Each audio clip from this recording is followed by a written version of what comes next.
Am I audible? हाँ हीमा, हाँ, तो मैं इसमें एक पॉइंट ऐड करना चाहती हूँ कि जो हमने पढ़ा, जैसे इंद्रनील प्रभु जी ने बताया कि अगर हमने 5 अच्छा काम किया और तो वो 5 अच्छे काम का हमको फल मिलेगा। एक बुरा काम किया, वो एक बुरे फल का हमको भुगतना पड़ेगा। मतलब हमें अच्छा कर्म भी भुगतना पड़ता है, हमें बुरे कर्मों का भी फल भुगतना पड़ता है। बट एक क्लॉज है जो बताया नहीं जाता है, वो है कि अगर हम डिवाइन प्लान के लिए काम करें, जैसे कि अभी हम लोग एक डिवाइन प्लान के लिए काम कर रहे हैं, हम जो एसबीसी करते हैं, स्पिरिचुअल ब्यूटी कॉन्टेक्स्ट, ये एक डिवाइन प्लान है। ये डिवाइन प्लान क्यों है? क्योंकि हम मास स्केल में परिवर्तन ला रहे हैं, हम लोगों के दुखों को कम कर रहे हैं। तो जब हम इसमें पार्टिसिपेट करते हैं, तब जो हमारे स्पिरिचुअल मास्टर होते हैं, उनका पावर रहता है कि हमारे अच्छे कर्मों का फल लेकर हमारे बुरे कर्मों को न्यूट्रलाइज कर दे। ये बहुत इंपॉर्टेंट पॉइंट है। आप ऐसे सिर्फ घर बैठे अगर आप अपनी स्पिरिचुअलिटी करोगे, ये प्रिविलेज आपको नहीं मिलेगा। लेकिन अगर आप डिवाइन प्लान के लिए काम करते हो, तब ये प्रिविलेज आपको मिलता है। ध्यान से समझिए, इसीलिए हम आपको कहते हैं कि आप अपडेट करिए, आप इसमें पार्टिसिपेट करिए। क्यों कहते हैं? क्योंकि सपोज आप घर पे बैठ के ये सारे जो मैंने रेकमेंड किया वही प्रैक्टिसेस कर रहे हैं, लेकिन आप इसमें पार्टिसिपेट नहीं कर रहे, एसबीसी में आप पार्टिसिपेट नहीं कर रहे हैं, तो आपका कर्मा मैं डोनेट नहीं कर पा रही हूँ धरती माँ को और बाकी जगह पे, तो आप डिवाइन प्लान के लिए एंटाइटल्ड नहीं हुए, मतलब आपका कोई कंट्रीब्यूशन नहीं रहा उसमें। तो क्या हुआ, आपको अपने बुरे कर्मों का भी फल मिलेगा, आपको अपने अच्छे कर्मों का भी फल मिलेगा। लेकिन क्योंकि आपने इसमें पार्टिसिपेट किया, ये पावर मेरे पास है और आपके स्पिरिचुअल मास्टर के पास है। मतलब मैं और आपके स्पिरिचुअल मास्टर्स डिस्कस करके आपका गुड कर्मा लेकर मैं कुछ आपका नेगेटिव कर्मा न्यूट्रलाइज कर सकती हूँ, तो उसका फल आपको भुगतना नहीं पड़ेगा। सो इजंट इट वंडरफुल थिंग? इसीलिए कहा जाता है कि आप लोग इसमें पार्टिसिपेट करिए। और इसके लिए मैं हमेशा एक एग्जाम्पल देती हूँ, एक नर्स वाला का एग्जाम्पल देती हूँ। तो हमारे ग्रुप में से कौन बताना चाहेगा नर्स और इंजेक्शन वाला एग्जाम्पल? वहाँ कोई न्यू मेंबर कैन ट्राई ना, बस को तो हाँ पता ही है ये। हाँ, please anybody try, new people try please.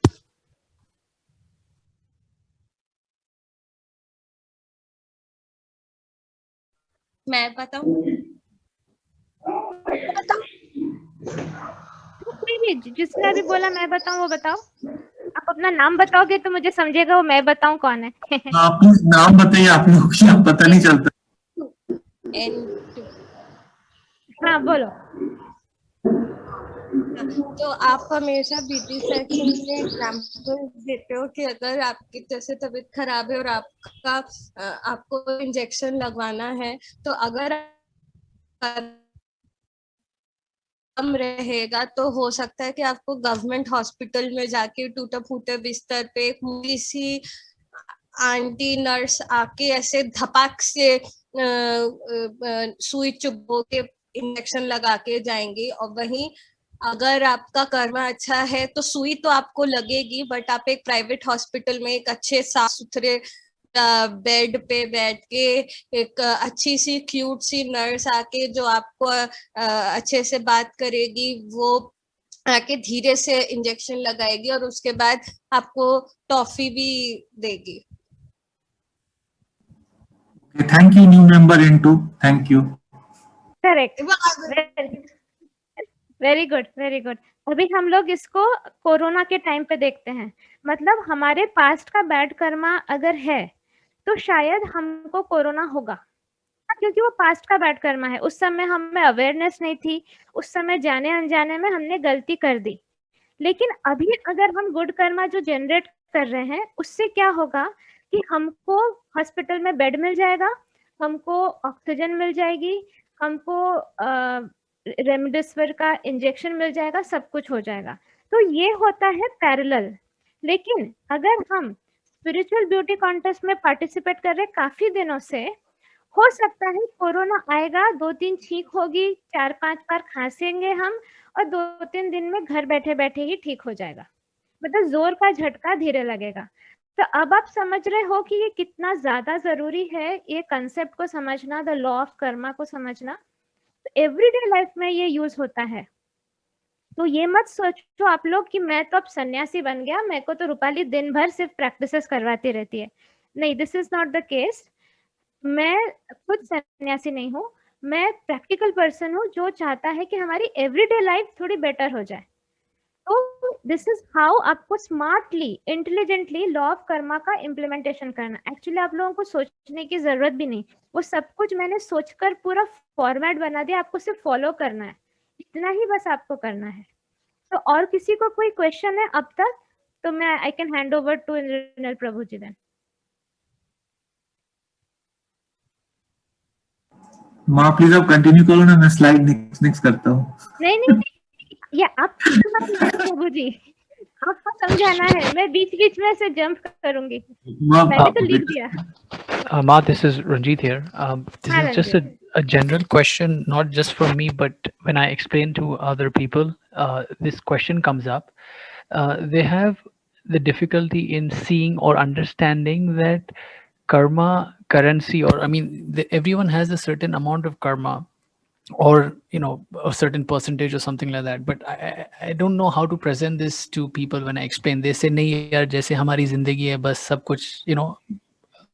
Like they say that ठीक है karma hai, but what I'm trying to tell them is, look, you have a certain amount of karma and you have to keep on generating it with your acts and your thought and all that stuff. But that concept people are not able to get, or maybe I'm not explaining it correctly. Ma'am actually session में भी यही चीज समझा गया। I will ask, request you to not answer this at this point of time.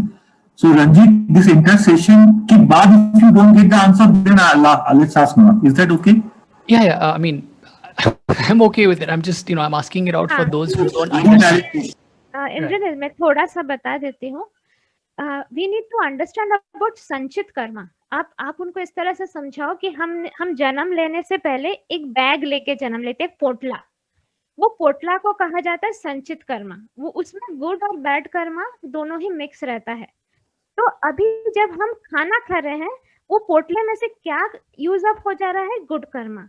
हमारे sir के ऊपर छत है, पोटले में से क्या यूटिलाइज हो जा रहा है? Good Karma.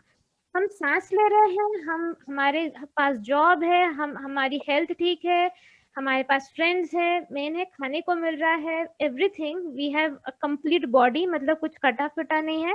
This is because of the good karma in that sanchit karma की पोटली। पर वो तो खत्म हो रही है ना, वो तो खत्म होते जा रही है। और एक टाइम ऐसा आएगा कि अगर उस संचित कर्मा की पोटली में हम न्यू गुड कर्मा ना डाले, तो एक टाइम ऐसा आएगा कि हमको हर तरफ से मुसीबतें घेर लेगी, तरफ से घेर लेगी हमको। मतलब तब हमारा सब कुछ गड़बड़ हो जाएगा। मतलब तब हमारी जॉब चली जाएगी, हमारे रिलेशनशिप्स खराब हो जाएंगे, हमारा हेल्थ हमारा साथ नहीं देगा। और उस समय न्यू कर्मा जनरेट करने के लायक भी हम नहीं रहेंगे, क्योंकि न्यू कर्मा जनरेट करने के लिए एक स्टेबल माइंड की जरूरत होती है, वो भी हमारे पास नहीं रहेगा। तो जब प्यास लगे तब कुआं खोदो वाला कंसेप्ट ना करके पहले से कुआं खोदना शुरू कर देना चाहिए, so that इतनी दुर्दशा ना हो। तो when you explain, Ranjit, you try to explain it in this way, see if that works better। बाकी तो ये सेशन में you will understand more what points you need to say, and Bhagavad Gita मेरे सारे sessions covers all of this only। वो सारे Bhagavad Gita session में मैं यही समझाती आई हूँ। बट अगर शॉर्ट में समझाना है, किसी को इतना टाइम नहीं है और फोकस नहीं है, तो पोटला वाला कंसेप्ट लेकर आप समझा सकते हो। Is it clear? Thanks. Yes, that's a better analogy, and I think I can improve my explanation if I have to do that. Thank you. Okay, very good. Yeah, Indranil Prabhu ji, over to you। अच्छा, तो for example जब कोई कहता है कि मैं ये सब विश्वास नहीं करता, पिछला जन्म, अगला जन्म और ये कुछ, तो उनसे ये क्वेश्चन हम सबसे पहले पूछेंगे कि आपको क्या लगता है जब कोई बच्चा लंगड़ा पैदा होता है या कोई बच्चा अंधा पैदा होता है, उस बच्चे की क्या गलती होती है? डेफिनेटली इसका मतलब है कि कुछ ना कुछ it is related to past life, क्योंकि इस तरह से तो भगवान किसी के साथ अन्याय नहीं करेंगे, हम तो सब भगवान के बच्चे हैं। चलो, ये भी उन्होंने बोला कि it is scientific, health problem, this and that, चलो जाने दो। अच्छा, हम सब ने देखा जब एक छोटा बच्चा जन्म लेता है, जब वो सोता है वो अपनी नींद में हंसता है, नींद में रोता है, आप उसके एक्सप्रेशंस देखे होंगे। तो उस समय क्या होता है, तो जब एक बच्चा जन्म लेता है 1 साल तक वो अपने स्पिरिचुअल मास्टर्स के थ्रू उनके कांटेक्ट में होकर अपने पास्ट लाइफ के रिलेटिव्स को देख पाता है, उसको वो मेमोरी उसकी याद रहती है 1 साल तक, उसका जो भी पास्ट लाइफ था। तो हमारी आत्मा जैसे हमारे शरीर में है, ये कंसेप्ट और भारी है, मैं इस सेशन में नहीं बताऊंगी, आप इतना समझ लो कि जब हम सोते हैं हमारा एक पार्ट ऑफ आत्मा हमारे एस्ट्रल व्हीकल में घुसकर वो ट्रैवल करता है, तो जो हमारे सपने हमको दिखते हैं वो एक्चुअली हमारी आत्मा वो सच में देखती है, वही होता है। तो वो बच्चा भी 1 साल तक, वो बच्चा भी 1 साल तक, किसी का प्लीज म्यूट,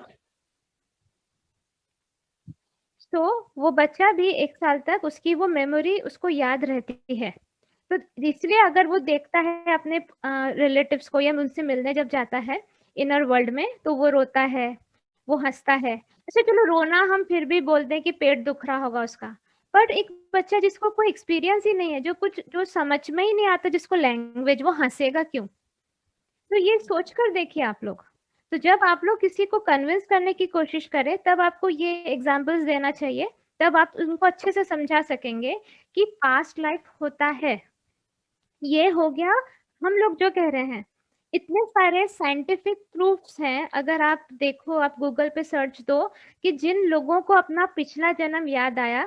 एक इंसिडेंट मैं बता सकती हूँ आपको जो मैंने पढ़ा था, उसमें था कि एक बच्चे ने जन्म लिया था किसी यूरोपियन फैमिली में, और उसने कहा कि मेरी अपने, जब वो 4-5 साल का हो गया, वो उसने कहा कि मुझे अपनी माँ के पास जाना है।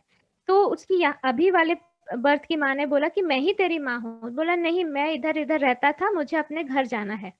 तो उसके पेरेंट्स, इस बर्थ के पेरेंट्स उसको लेकर गए, वहां वो मिला, अपने माँ से मिला, उसकी अपनी फोटो दिखाई, ये देखो मेरी फोटो। उसकी माँ इतनी खुश हो गई। फिर उसने बोला कि मेरी बॉडी यहाँ गड़ी हुई है, मुझे मर्डर करके यहाँ दफनाया गया था। फिर वहां पर उसको लेकर गए, वहां जमीन खोद के मिला उनको उसकी बॉडी, और उसने बताया भी किसने मेरा मर्डर किया था, और वो इंसान भी जिंदा था। तो ये अनदर ऐसे बहुत सारे इंसिडेंट्स आपको मिल जाएगा इंटरनेट पे, अगर आप देखो कि जिन लोगों को अपना पास्ट बर्थ याद रहता है। उसके बाद आता है बर्थ मार्क, जो लोग मतलब जिनका जन्म होता है किसी चिन्ह के साथ। आप देखोगे अगर गले पे चिन्ह है, हो सकता है उसका गला घोंट के मारा गया था। किसी किसी के माथे पे तिलक जैसा शेप होता है, तो वो पिछले जन्म में किसी मंदिर का पुजारी होता है। तो ऐसे बहुत सारे हैं, किसी के पैर में दाग तो किसी के उसमें दाग। तो बर्थ मार्क्स जो होते हैं वो भी पास्ट लाइफ से काफी बार लिंक्ड होते हैं। तो ये सारे प्रूफ्स हैं कि हम अगर बोले भी कह रहे पिछला जन्म होता है नहीं होता है, लेकिन जिनको याद है, जिन्होंने प्रूफ दिया है, उनको हम किस तरह से नकार सकते हैं। तो दिस इज एक्सट्रीमली इम्पोर्टेंट। हाँ प्रभु जी, यू कैन कंटिन्यू। मास कर्मा ही है, सभी लोग सफर करें ऐसा भी नहीं है, लेकिन जिसका एंटाइटलमेंट है तो डरने की भी जरूरत नहीं है। जो मैक्सिमम लोग कहते हैं कि हमें ये सावधानी बरतनी चाहिए, ऑफकोर्स सावधानी बरतनी है, लेकिन अगर आप एंटाइटल्ड नहीं हो तो आपके साथ नहीं होगा। मतलब मैं इस तरह एक्सप्लेन कर सकती हूँ कि इतने सारे चोर डकैत भी हैं पूरे हमारे देश में, लेकिन सब लोग हमारे घर पे हमला नहीं करते। उसी तरह इतने सारे जर्म्स, बैक्टीरिया, वायरसेस पहले भी थे, लेकिन सब कुछ हमारे शरीर पे एक्ट करे ऐसा भी नहीं है। तो हमारा कार्मिक एंटाइटलमेंट होता है, अगर हम एंटाइटल्ड है हमारे साथ होगा, लेकिन तब हमको डरना नहीं है। हमको वो कर्मा का नॉलेज जो आज आपने सीखा, आपको वो याद करना है कि due to my past negative karma मुझे सफर करना पड़ेगा, लेकिन मेरा कुछ गुड कर्मा होगा तो मुझे हेल्प भी मिल जाएगी, मुझे मेडिसिन भी मिल जाएगा, ऑक्सीजन भी मिल जाएगा, और मैं उसमें ठीक भी हो जाऊंगा। अच्छा, दूसरी बात होती है, कभी भी किसी स्पिरिचुअल पर्सन को जज नहीं करना चाहिए, क्योंकि हमें पता नहीं है वो किस लेवल से शुरू हुआ है। आप अगर देखोगे, कभी कभी कोई लोग बता रहे वो तो जिंदगी भर स्पिरिचुअलिटी कर रही थी फिर भी उसके साथ ऐसा हुआ। हो सकता है उसने -100 से शुरू किया हो, उसका कर्मा नेगेटिव में था 100 पे, तो वहां से शुरू करते करते उसको पहले 0 पे आना पड़ेगा, फिर 0 से जाके वो पॉजिटिव में जाएगा। पर जो इंसान अपने ऊपर काम कर रहा है, जो इंसान खुद को सुधारने की कोशिश कर रहा है, जो इंसान भगवान का नाम लेकर दूसरों का दुख दूर करने की कोशिश कर रहा है, वो एक साधु है। He is a saint, she is a saint, ये हमें दिमाग में रखना है। तो हमें धीमे धीमे इतना अवेयर होना है कि जजमेंटल टेंडेंसीज को तो पहले ही हटा देना है।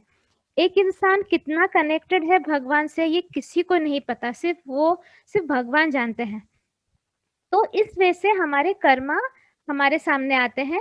भगवान की तरफ उंगली उठाना अब बंद करना है। आई थिंक हमारे पुराने ग्रुप मेंबर्स तो ये बहुत बार सुन चुके हैं, तो वो उठाते नहीं है उंगली।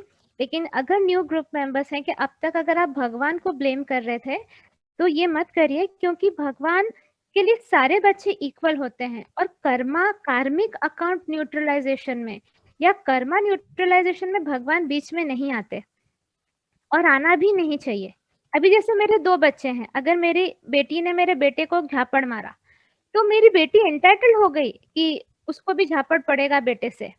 तब अगर बेटी सिर्फ हरे रूपाली करेगी तो मैं माफ नहीं करूंगी। लेकिन अगर बेटी माफी मांगती है और कहती मुझसे गलती हो गई, तो फिर मैं बीच में आ जाऊंगी और मैं अपने बेटे से कहूंगी कि तू उसको अभी नहीं मारेगा, क्योंकि उसने अपनी गलती का रियलाइजेशन कर दिया है। गलती रियलाइजेशन कर दिया, हो सकता है मतलब जोर का झटका धीरे से लगेगा, लेकिन तब भगवान बीच में आते हैं। तो मैंने एक प्रैक्टिस, स्पिरिचुअल प्रैक्टिस जो कंपलसरी रखा है, that is powerful forgiveness, that is क्षमा साधना। वो अगर आप रोज करते हो तो इस तरह आप बच जाओगे। बहुत से झापड़ जो आपको पड़ने वाले हैं उससे आप बच जाओगे, क्योंकि आपका धीमे धीमे आप माफी मांगोगे, माफ करोगे, तो फॉरगिवनेस सुपरसीड्स लॉ ऑफ कर्मा। मतलब कार्मिकली आप एंटाइटल्ड हो कि आपको थप्पड़ पड़े, पर लेकिन आपने माफ कर दिया और माफी मांगी, तो भगवान फिर बीच में आ जाते हैं।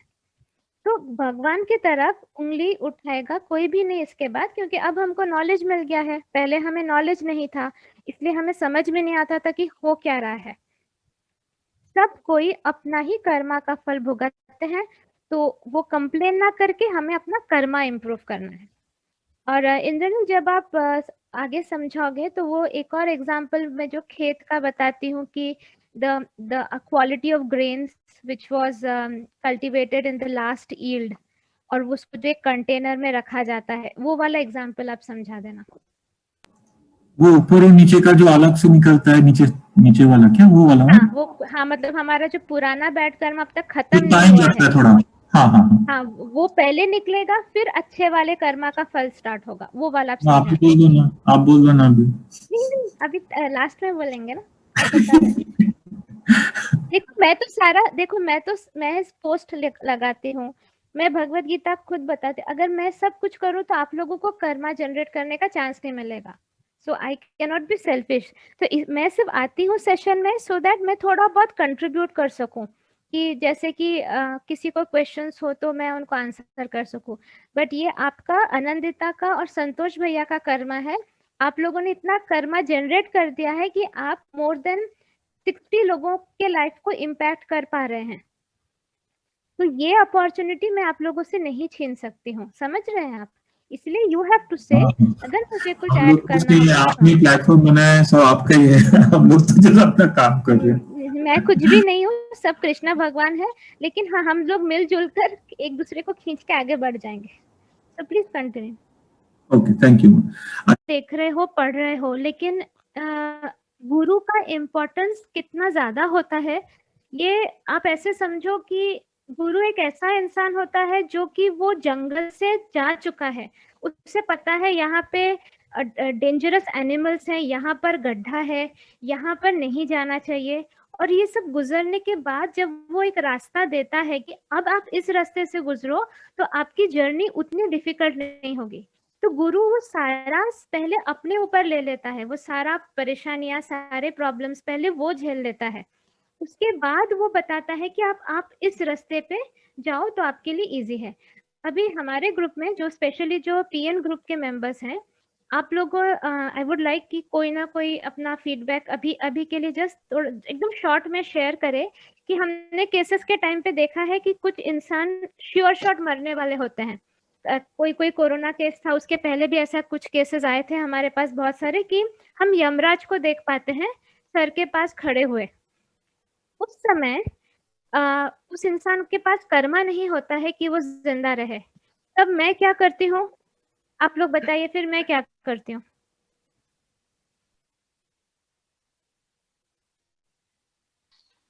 आप अपना कर्मा डोनेट करते हो, जैसे आपने मेरे केस में किया था। हाँ बताओ हाँ, तुम। मैं बोल रही हूँ पीटू। हाँ, बोलो। जैसे मेरा केस था वो बहुत ही ज्यादा क्रिटिकल था, मतलब मैं प्रॉपर सांस भी नहीं ले पा रही थी, ऑलमोस्ट रुक गई थी मेरी सांसें। और फिर केस करने में पूरे 12 घंटे लगे थे, लेकिन आप लोग बिल्कुल डेडिकेटेडली लगे रहे और काफी सारे ऑब्स्टेकल आ रहे थे। फिर आपने आपका कर्मा डोनेट किया और फिर मुझे आपने मतलब पूरा केस किया, पूरा रूट से आपने हर एक इंसान को मतलब स्कैन किया, प्रॉपर नॉर्मलाइज किया और क्लींजिंग की थी आपने। आप मतलब हमारे यहाँ पे 6 लोग थे और आपने पूरे 6 के 6 लोगों को क्लींस किया पूरा, और किसी का भी कर्मा नहीं था, किसी का भी नहीं। और आपने हम सबके लिए अपना कर्मा डोनेट किया और पूरा केस किया था। और अभी तब से लेके अभी तक बहुत चेंजेस है मेरी लाइफ में, बहुत ज्यादा।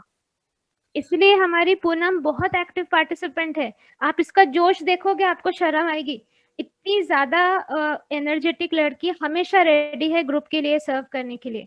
हाँ, मैं अपना कर्मा डोनेट कर देती हूँ, क्योंकि अगर आप मुझे अपनी लाइफ सौंपते हो तो मैं माँ क्यों मुझे बुलाया जाता? मेरी तो उतनी उम्र नहीं है। आप लोगों के दिमाग में सबसे पहले क्वेश्चन आता है कि ये इस लड़की को, जिसकी आवाज भी बच्चों जैसी है, दिखने में भी छोटी खाटी है, लेकिन कोर्स मतलब एज है मेरी, लेकिन इतनी नहीं है कि माँ। माँ कैसी होती है? माँ ये नहीं सोचती है कि मेरा क्या तेरा क्या। जब इस इंसान का अच्छा करना है तो साम दाम दंड भेद, जो हो तुम्हारे हाथ में वो तुम्हें करना होगा। तो मेरे हाथ में क्या रहता है? हाँ, जैसे बोला है कि प्रिजन के अंदर बाहर की एक्सेस वो मेरी है, क्योंकि अब तक मैक्सिमम लोगों ने मुझे अपने पास देखा है। मैं मैनिफेस्ट कर सकती हूँ किसी के पास भी, कभी भी। इसके लिए ये अभी जो 61 लोग हैं यहाँ पर, 90% लोग बता देंगे, जिनकी दृष्टि है वो बता देंगे कि उन्होंने जब भी परेशानी में मुझे याद किया है, उन्होंने जीता जागता मुझे अपने पास देखा है, उनका दर्द हटते हुए देखा है जब मैं हाथ रख देती हूँ। मैं तो पूना में रहती हूँ, तो मैं ऑल ओवर वर्ल्ड कैसे ट्रेवल कर सकती हूँ? नहीं कर सकती हूँ। तो हाँ, प्राची कुछ बोलना चाहती है। हाँ प्राची, बोल। ये प्राची माँ बात। मैं हाँ माँ, ये आज से 2 साल पहले ऑलमोस्ट मैंने एक्सपीरियंस किया है, तब से कंटिन्यूअसली एक्सपीरियंस कर रही हूँ। अगर मैं ऑफिस के काम में बैठी रहती हूँ, परेशान रहती हूँ, I can feel you right standing in front my, like just next to my chair, और आपका हाथ मेरे कंधे पे रहता है एंड बस आप कहते हो कर लेगी, छोड़ दे, जितना करना है कर ले, जितना आप तुम्हारी है हिम्मत, जितना कर सकती हो करो, बाकी छोड़ो। इससे माँ इतनी स्ट्रेंथ मिलती है, इतनी ज्यादा स्ट्रेंथ मिलती है। और इन 3 सालों में, 3.5 सालों में मैं जहां थी, मैं वो इतनी कमजोर ऐसी थी कि मतलब मेरे साथ कुछ भी होता था ना, मेरी तबीयत खराब, मेरा ना गले से ना पानी निकल रहा है, ना खाना खाया जा रहा है, मुझे इतनी सिकनेस हो जाती थी कि अगर मुझे कोई बोल दे कुछ मेरे संग गलत हो जाए, कोई नई चीज मुझे करनी हो, मैं उस लेवल की थी। मतलब इतनी गंदी वाली मेरी सोल स्ट्रेंथ थी, इतनी वीक सोल स्ट्रेंथ थी। लेकिन अब माँ, अब ये है कि आती हैं, अभी भी दिक्कतें हैं, लेकिन अब है कि हो जाएगा, ठीक है, जितना बेस्ट देती हूँ उतना करती हूँ, उसके बाद सब छोड़ देती हूँ, सब छोड़ देती हूँ आपके चरणों में और कृष्णा के चरणों में। अब ये है मेरी आपको जैसी आंखें बंद करती हूँ, I can see you around me, मेरी फैमिली में भी कुछ होता है, मैं बस कहती हूँ बस देख लीजिए। एंड आई, बहुत सारे इंसिडेंट हुए हैं, मैंने पहले भी शेयर किए हैं कि आपके ऑडियो सुन सुन के मेरे हस्बैंड के, like he was having high fever 104, आपका ऑडियो सुन सुन के it came down to 101 last year when I was in Pune. तो ये सारी चीजें अब तो कॉन्स्टेंटली ऐसे लगता है कि आप बस हो साथ में, बस वो आंखें बंद, अब आंखें बंद करने की भी जरूरत नहीं पड़ती है, अब बस आई can feel you around me. Thank you Prachi feedback के लिए। ये तो चलो अडल्ट्स हैं, छोटे छोटे बच्चों ने देखा है जैसे भावना की बेटी है, भावना की बेटी जो आद्या है, वो उसने कई बार मुझे देखा अपने पास, और वो कितने साल की है भावना तुम्हारी बेटी? 7 years। तो तुम और तुम अभी अपना भी देखती इंसिडेंट है। बताओ। हाँ बताओ, वो जब वो परेशानी में थी, वो पहाड़ पे। जी माँ, हम लोग महाबलेश्वर गए थे, तो वहां पे सडनली उसको कुछ सोल्स दिखाई देने लग गई थी, जो जिन्होंने शायद वहां सुसाइड किया था। उसके बाद उसकी तबीयत खराब हुई, उसको काफी वॉमिट हुआ था बहुत ज्यादा। फिर हम लोग उसको यहाँ लेके आए, उसका केस भी हुआ था, पर वो उसने खुद ने ही माँ को इन्वोक करके अपनी आधी तबीयत ठीक कर लेती। उसका इतना ज्यादा फेथ है, मतलब कोई और क्या करेगा, आधा तो सरेंडर इतना ज्यादा है क्योंकि उसको पूरा दिखाई देता है, लाइक आई थिंक सर उसको से लेके पैर तक। आई थिंक वहाँ रूपाली माँ जी दिखी थी उनको ना, उनको रूपाली माँ दिखी थी ना हाँ, जब वो पूरा नहीं, वो पूरा क्लियर देखती है, सर से लेके पैर तक सब कुछ बता देती है। तो उसका नहीं नहीं, फेथ वो इतना ज्यादा है कि योगिता वो जो खुद। कह रही है, भावना योगिता बोल रही है कि जब उसको वॉमिटिंग होने लगी तब तुम नहीं थी ना उसके पास, तो उसने मुझे बुलाया था। नहीं वो वहां पे माउंटेन में थी और वो अपने पापा जी, के जो साथ थी, वैली होती है भावना ना, दूसरी गाड़ी में थी। और भावना तो उस समय वो अकेली थी जब वो सोल्स देख रही थी। तो जब वो गाड़ी और में वापस से बैठ, उसके हाँ पापा को तो समझ ही नहीं आया। वो उनको लगा कि जो ट्रैवल में वॉमिट होता है उसको ये प्रॉब्लम है, तो यही लगा कि इस वजह से वॉमिट हुआ होगा। पर उसका रीजन दूसरा था कि उसको लग रहा था जैसे उसके कंधे पे काफी सारी चीजें चढ़ रही है, अटैक करिए, पैर एकदम हैवी हो गए थे। तो उसने खुद ने इन्वोक किया, 10 मिनट के अंदर वो ठीक भी हो गई। फिर माँ ने उसका केस भी किया था। तो उसका रोज का एक्सपीरियंस कुछ ना कुछ पहले रहता है। उसने कृष्णा जी को इन्वोक किया था, पहले उसने कृष्णा भगवान को किया था। हाँ फिर कृष्णा भगवान ने आके क्या बोला बताओ? कृष्णा जी ने पहले आके बोला उसने था कि रूपाली माँ एक्चुअली को, रूपाली माँ को बुलाओ। उसकी हालत ऐसी थी कि वो हरे कृष्णा महामंत्र ही भूल गई थी। लाइक हरे कृष्णा छोटी भी है तो पूरा मंत्र उसे चैंटिंग करती है, पर याद नहीं आ रहा था। तो बस वो राधे कृष्णा बोल रही थी। फिर उसको कृष्णा जी दिखाई दिए कि वो आए हैं, और लेकिन दूर खड़े थे, उसके पास नहीं आए। तो वो सिर्फ इतना बोले कि आप रूपाली माँ को, अपनी रूपाली मम्मा को बुलाओ, आप रूपाली मम्मा बोलते हो, वो आपकी हेल्प करेगी, मैं हेल्प नहीं करूंगा। तो उस टाइम उसको लगा भी सही कि आप क्यों नहीं हेल्प करोगे, सबसे ज्यादा पावरफुल आप हो तो आपको हेल्प करनी है। पर बस वो इतना सा बोला कि नहीं, आपकी रूपाली मम्मा हेल्प करेगी। तो फिर उसने इन्वोक किया और उसकी तबीयत भी ठीक हो गई। उसके जस्ट बाद उसको एक भी वॉमिट नहीं हुई, बिल्कुल ठीक हो गई थी वो। तो अभी भी ये उसको ड्रीम्स में आता है। हाँ, ये इंसिडेंट बोलने का मतलब ये है कि भगवान ने हर जगह गुरु उसको अपॉइंट करके रखा है। कुछ पर्टिकुलर आत्माओं के लिए कोई एक इंचार्ज है। तो भगवान कहते हैं पहले अपने गुरु को अप्रोच करो, गुरु के थ्रू तुम मेरे तक पहुंच सकते हो। तो ये गुरु का इम्पोर्टेंस है। मैं ये नहीं कह रही हूँ कि मुझे ही गुरु बनाओ, लेकिन आपके जो भी गुरु हैं उनका मैं इम्पोर्टेंस आपको समझा रही हूँ। देखो, मैं तो कुछ भी नहीं हूँ, मैं और इसलिए तो मैं बहुत शर्माती भी हूँ सामने आने के लिए। मेरा काम रहता है पर्दे के पीछे का, इसलिए मैं मेंटरिंग करने के लिए किसी को नियुक्त कर देती हूँ कि तुम बात करो, तुम लोग वो करो। मैं नॉलेज दे दूंगी, मैं कनेक्ट करवा दूंगी। मैं सामने आना पसंद नहीं करती ज्यादा, मैं अपनी भक्ति में लीन रहती हूँ। लेकिन गुरु का इम्पोर्टेंस यही रहता है कि आप उनको बाइफर्केट करके नहीं जा सकते, उनके ऊपर से जंप करके नहीं जा सकते। आपको जाना उन्हीं के थ्रू होता है। और एक छोटी सी बच्ची तक को उसने मुझे बाद में ये क्वेश्चन पूछा था कि रूपाली वहां से पूछिए कि कृष्णा भगवान ने क्यों नहीं हेल्प किया। तो उसका आंसर यही है कि कुछ आत्माओं के लिए एक एक गुरु नियुक्त रहता है पहले से, जन्म लेने से पहले से ही। तो हर जगह कृष्ण भगवान, जैसे मैंने अगर नीतिका को अपॉइंट किया है कि आप नीतिका, आप विशाल के लिए वो हो, विशाल के सारे रिलेटिव्स के लिए आप हो इंचार्ज, तो पहले कुछ भी होगा तो पहले नीतिका को अप्रोच किया जाएगा। अगर नीतिका नहीं हेल्प कर पाती है तब मैं इंटरवीन करती हूँ। तो उसी तरह जो हमारे ऑलमोस्ट 800 मेंबर्स है, सबके साथ मेरा बात करना मुश्किल हो जाता है। तो हर एक मेंटर पहले बात करता है, उसके बाद अगर लगता है कि मेरी जरूरत है तो मैं डेफिनेटली बीच में आती हूँ। तो वैसे ही भगवान ने सबके लिए अलग अलग गुरुस किया है।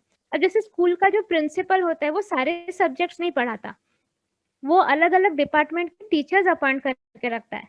वो अलग अलग डिपार्टमेंट का टीचर, फिजिक्स का टीचर फिजिक्स पढ़ाएगा, मैथ्स का टीचर मैथ्स पढ़ाएगा, ये उस टाइप से रहता है। और सबसे इम्पोर्टेंट है, हमने केसेस के वक्त देखा था कि जब यमराज जी आ जाते हैं तो आप लोगों ने देखा कि मैं यमराज जी से भी वो करती हूँ, रिक्वेस्ट करती हूँ कि आप इस इंसान को एक मौका दे दीजिए।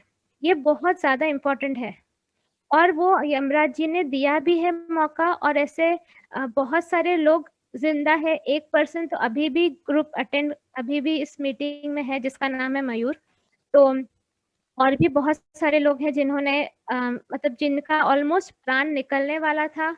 बहुत मतलब मयूर इतने बुरी तरह से हॉस्पिटलाइज था, ना सांस ले पा रहा था, ना उसकी हार्ट बीट प्रॉपरली हो रही थी। लेकिन बिकॉज मुझे बहुत ज़्यादा बुरा लगा था तो उस समय मैंने अपना कर्मा भी डोनेट किया। कर्मा डोनेट करने के बाद भी it was not improving so much, मतलब थोड़ा बहुत ऑफकोर्स इम्प्रूव हुआ, पर यमराज दिख गए। और यमराज दिख गए मतलब अब ये आत्मा शरीर से निकल जाएगी, कुछ ही बस थोड़ा सा ही टाइम है। फिर यमराज जी को मैंने रो रो के रिक्वेस्ट किया था कि ये इंसान अभी अभी तो कृष्णा भक्ति में आया है, आप अभी इसके प्राण ले लोगे तो उसका, प्लीज म्यूट करिए।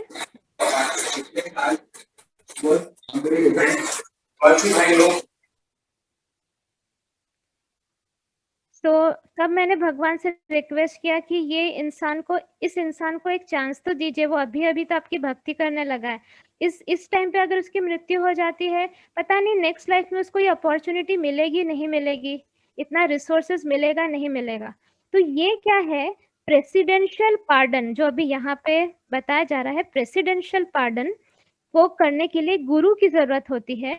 सो वो मैंने प्रेसिडेंशियल पार्डन के लिए एप्लीकेशन दिया कि इसको भक्ति करने का चांस दीजिए। और आज वो लड़का ऑलमोस्ट हफ्ते में मोर देन 500 चैंटिंग्स कर रहा है और सारे प्रैक्टिसेस कर रहा है। सो वो जीता जागता एग्जाम्पल है कि उसको जो मैंने अपने गारंटी पे जो यमराज जी को रिक्वेस्ट करके उसका प्राण ना लेने को कहा, तो वो इंसान ने प्रूफ करके दिखाया। जयश्री जी आपका प्लीज म्यूट कर लीजिए। तो वो इंसान ने अपने आप को प्रूव करके दिखाया कि हाँ ये हमने जस्ट फालतू में नहीं किया था। बट वो जो प्रेसिडेंशियल पार्डन है वो गुरु ही कर सकता है, क्योंकि वो सरेंडर था मेरे प्रति, तो मैंने वो अपने ऊपर ले लिया। अब अगर मयूर वो नहीं करता, अगर मयूर वो प्रैक्टिसेस नहीं करता, मयूर भक्ति नहीं करता, तो मेरी क्रेडिबिलिटी क्वेश्चन मार्क आ जाती। तो इसी तरह से गुरु वो करते हैं। क्या मनोज, क्या नहीं सुनाई दिया आपको?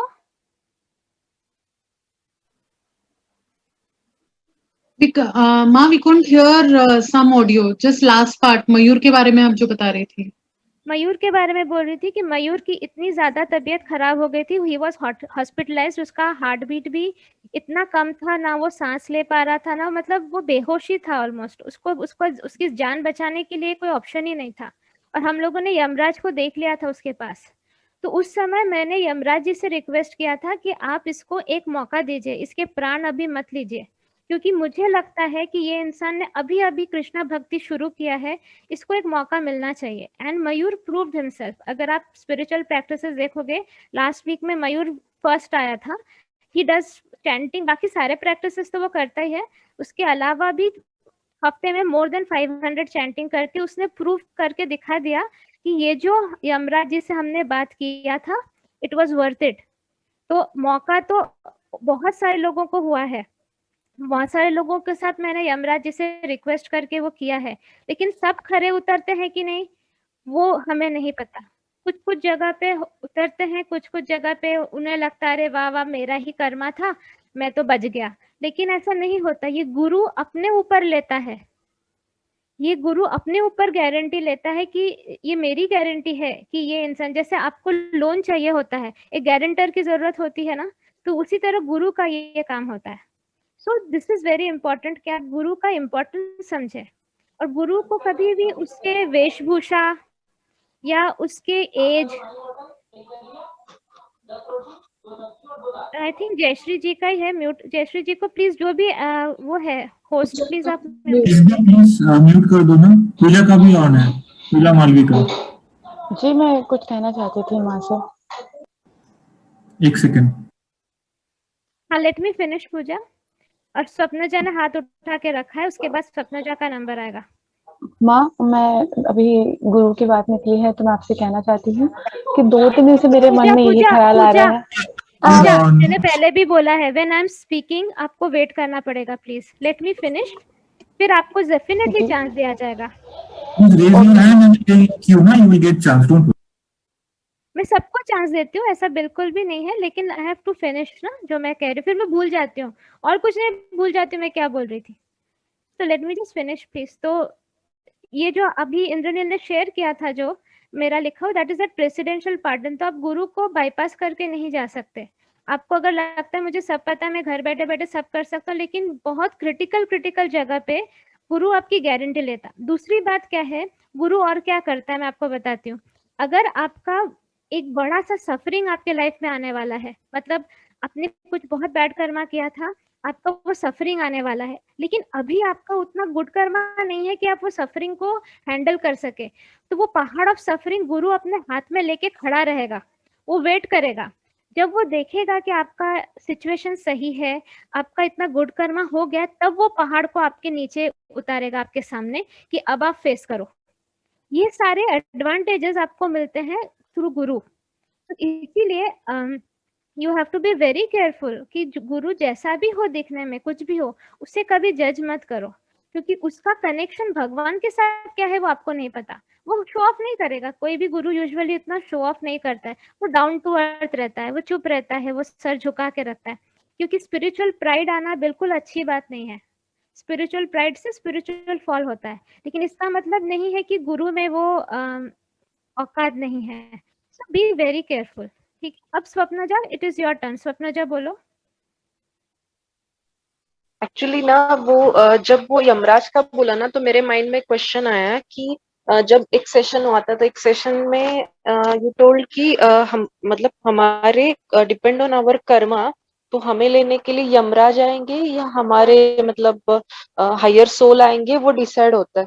तो अभी डिपेंड ऑन कि मतलब हमको कौन लेने आएगा वो दिख जाता है। तो हमारे इसमें किसी भी केस में अपने रिलेटिव्स या मतलब जो हायर सोल कभी हमको नहीं दिखे क्या? देखो, मेरे पास usually black magic cases maximum आते हैं। ब्लैक हाँ। मैजिक केसेस में या तो यमदूत आते हैं या यमराज आते हैं। एकादशी का दिन होता है तो यमराज आते हैं, ये हमने आज तक देखा है। अगर वो ब्लैक मैजिक केस में उस इंसान ने एक बार भी कृष्ण का नाम लिया है तो यमराज आते हैं, क्योंकि वो ब्लैक मैजिक केसेस का मोस्ट ऑफ द टाइम यही होता है कि वो इंसान ने पहले कभी ना कभी, हम सब ने गड़बड़ किया है पास्ट लाइफ में, तो वो अभी हमारे पास तो वो आता ही है। लेकिन हायर सोल या रिलेटिव्स हमने एक दो केसेस में देखा है, जबकि हमको वो रिलेटिव्स को मुक्ति देनी पड़ी, तब वो रिलेटिव्स की आत्मा ने आके रिक्वेस्ट किया कि मैं खुद फंसा हुआ हूँ यहाँ पर, मुझे मुक्ति दो। बट मोस्टली तो हमने अब तक नहीं देखा। वो क्रिटिकल केसेस में तो हमने यमराज को ही देखा है ना। नितिका, मिहिका, N1 बताओ तुम लोग।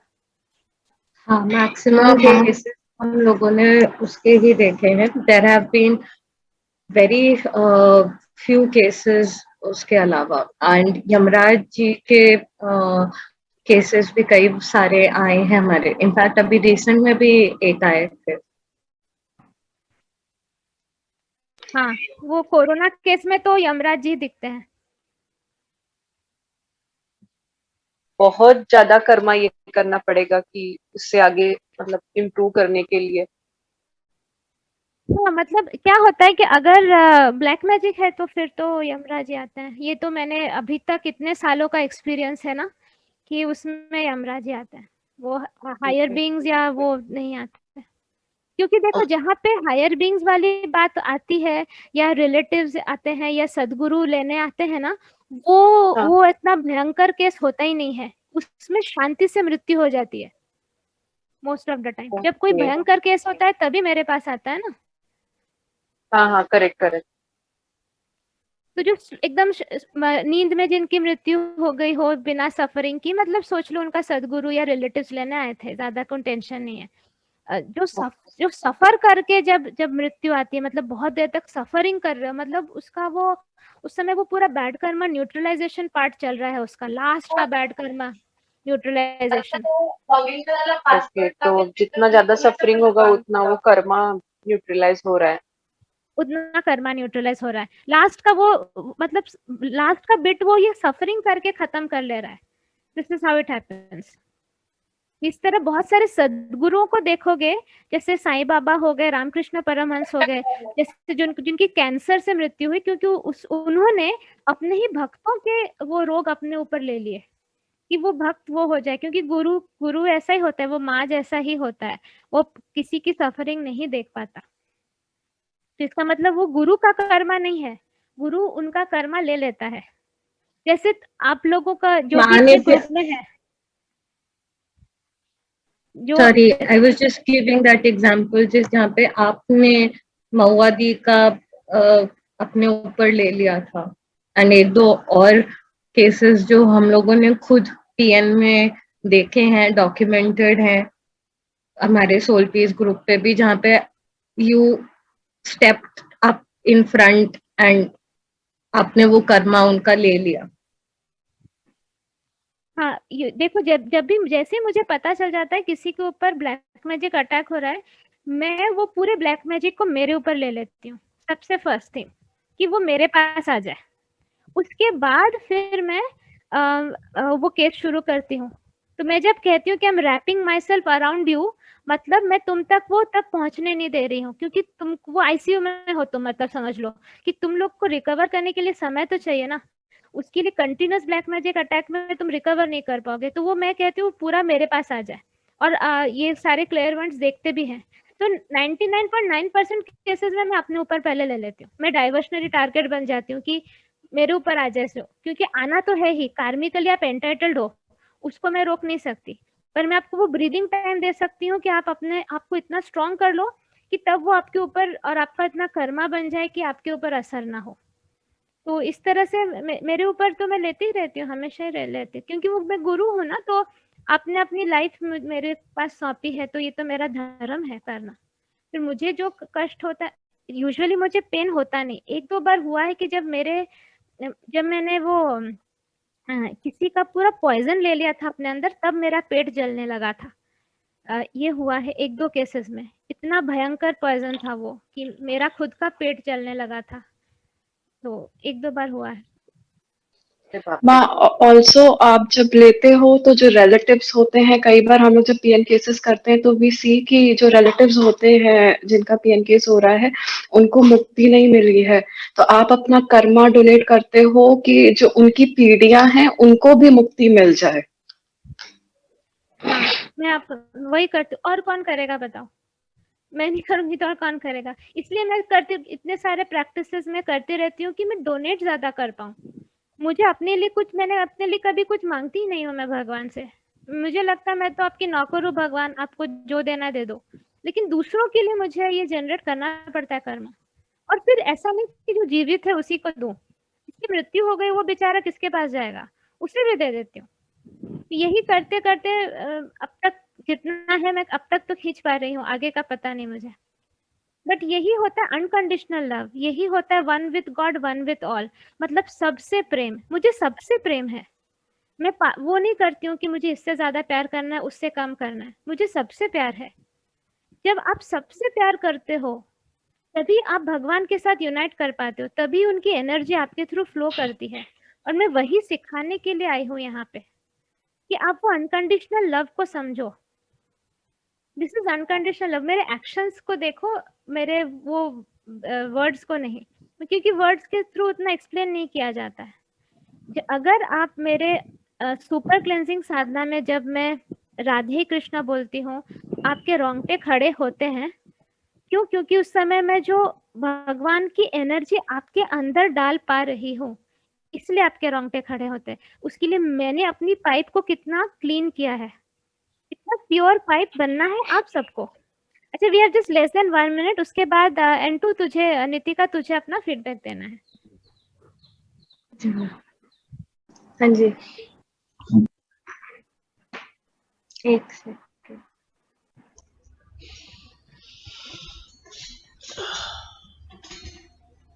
क्या है वो कि मेरा 54 people have joined. I think 60 या 61 थे. बस 1 मिनट और वेट कर लीजिए.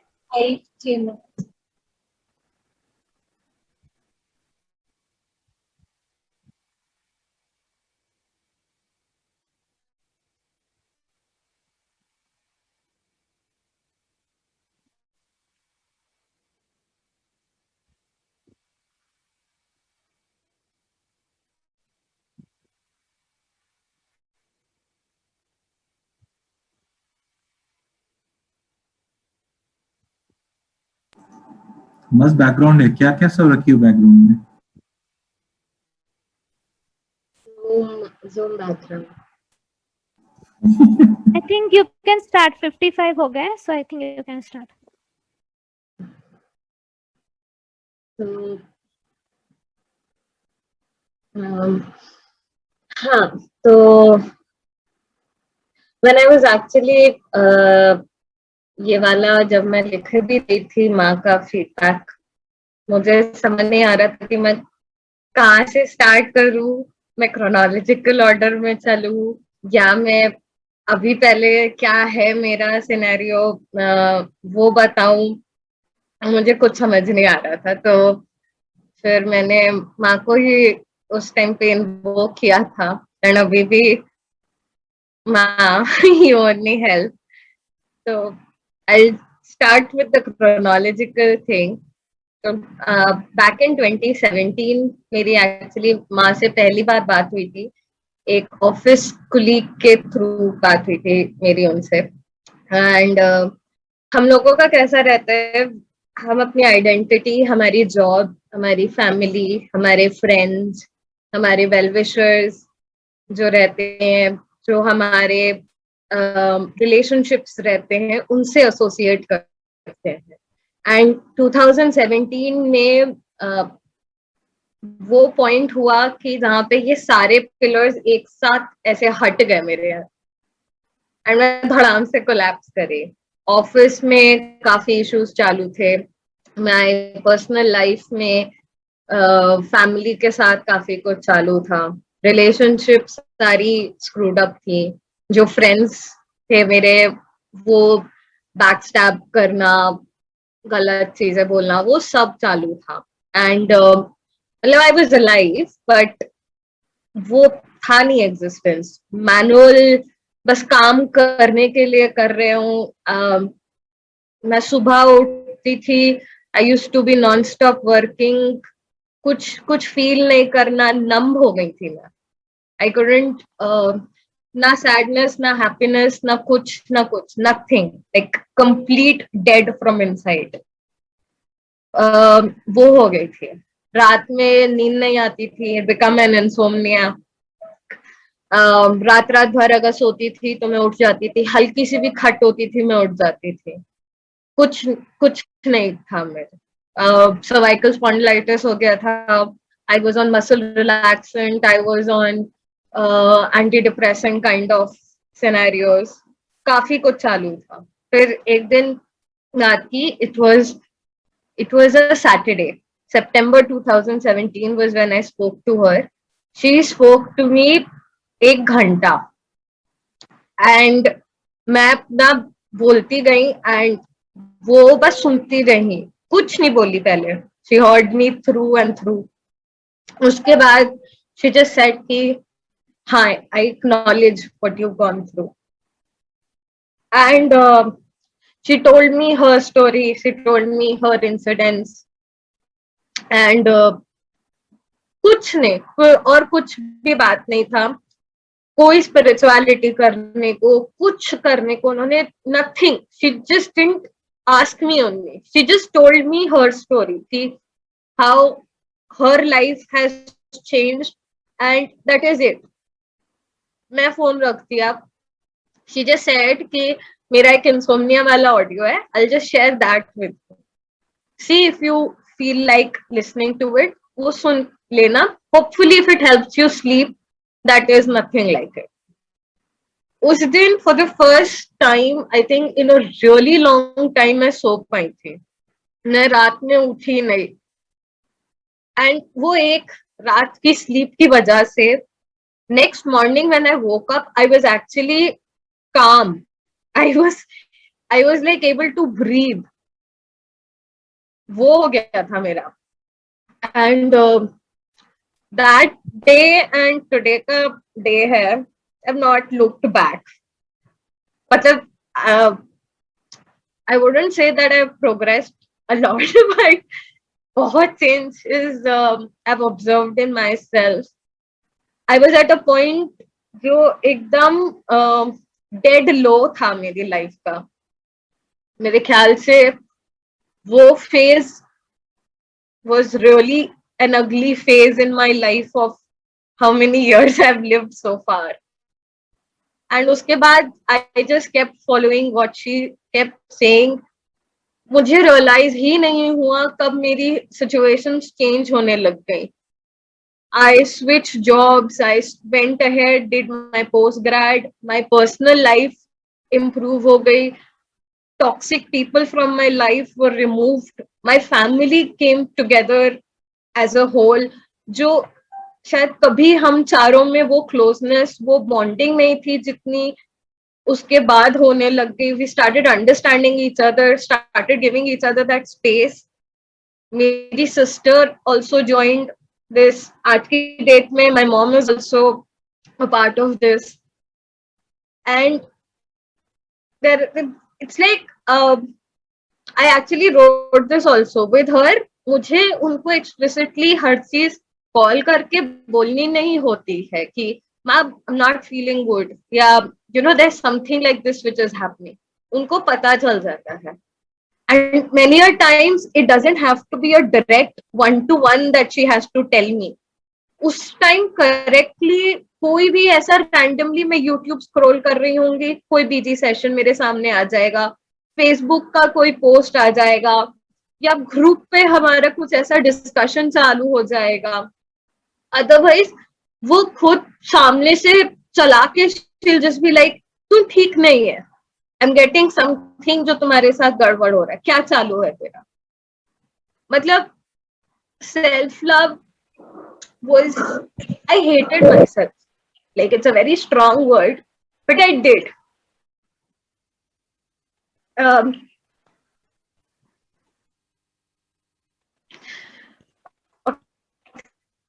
So अभी भी वो self love नहीं है,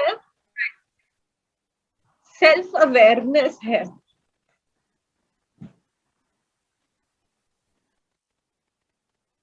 I didn't believe in the whole concept of love or अरे मेरी झप्पी ले झप्पी, तू रो क्या रही है? अभी मैं जिंदा हूँ. तुझे क्या कहा था मैंने फर्स्ट टाइम बात करने के बाद कि मुझे तेरी स्माइलिंग फोटो चाहिए नितिका, और तूने मुझे नेक्स्ट मॉर्निंग तेरी मस्त स्माइलिंग फोटो भेजी थी क्योंकि तू लिप से स्माइल करती थी. मैंने कहा था आंखों से स्माइल चाहिए मुझे. और तूने कितना प्रोग्रेस किया है उस दिन से आज तक ये सबको पता है. नितिका हमारी बेस्ट क्लेयरवॉयंट है, मतलब जिसकी दृष्टि सबसे अच्छी है, और उसकी बहन निकेता वो भी बेस्ट क्लेयरवॉयंट है. मतलब इन दोनों ने लिटरली मेरे टीचिंग्स को जिया है. और ये दोनों इतनी प्यारी बच्चियां हैं कि मुझे कुछ बोलने की जरूरत ही नहीं है. जितनी टैलेंटेड है उतनी ही हम्बल है, उतनी ही डाउन टू अर्थ है.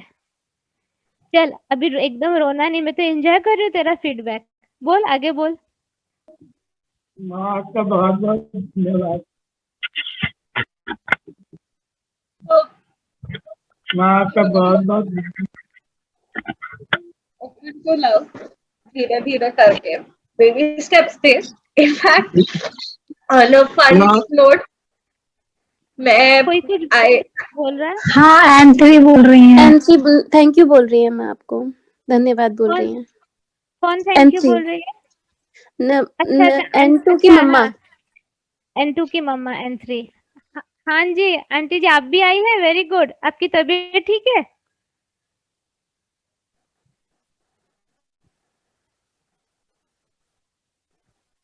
वो अभी म्यूट हो गई शायद.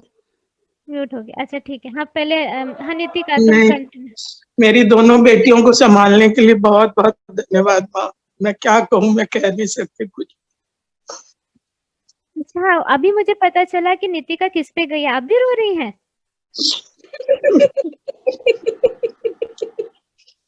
माँ क्या पे मैं तो आप रहती सब आप रोते? पे नहीं तो नहीं, सब मैं कुछ ठीक होगा। सब अच्छा होगा, आप बिल्कुल चिंता मत करिए। है ना हमारे कृष्णा जी देखने के लिए। कृष्णा है, आप है, माँ, तो सब ठीक ही होगा। सब ठीक होगा एकदम। पता नहीं कहाँ कहाँ भटक के पहुंचे हैं आप तक। कृष्णा ने बहुत भटकाया है, बहुत भटकाया। अरे वो कर्मा बन गया ना अभी। आज ही हम लोगों ने पढ़ा ना कर्मा के बारे में। वो मैनिफेस्ट कर्मा था, जैसे मैनिफेस्ट हो गया बस मुलाकात हो गई। तो सही बात है, लेकिन बहुत देर में हुई है। कृष्णा बराबर हिंट देते रहे हैं, लेकिन हम ही समझ नहीं पाए थे उसको। बार बार आप हिंट सब देते। लोग अब आप आप सब लोगों लोग को समझ बहुत नहीं प्यारे। जाएगा, आप शांत हो जाओ। हाँ, अभी नितिका अपना फीडबैक खत्म करो, भूल जाएगी। नहीं नहीं,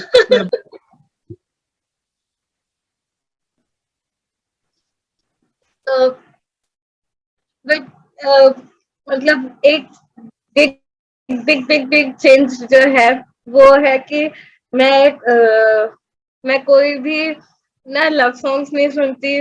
मेरे को शायरी बिल्कुल पसंद ही नहीं थी। आई यूज टू हेट इट, मेरे को बड़ा बेकार लगता था। मेरे को ऐसा था ई चीज टाइप करके होता था। बट धीरे धीरे धीरे धीरे करके I have come to the point जहाँ पे I enjoy doing shayari. And मैं माँ की हर पोस्ट पे जाके जो है वो ढूंढ ढूंढ के शायरी लिखती हूँ या फिर सॉन्ग्स के लिरिक्स लिखती हूँ। वो आई डोंट डू इट कि because you know she will feel good और समथिंग ऑफ दिस सॉर्ट। नहीं, I do it because when I go ahead and I search for शायरी या फिर मैं लिखती हूँ वो literally I feel very ऐसे warm सा fuzzy सा feel आता है ना आपको, like a very soft teddy bear kind of hug आपको हो रहा है।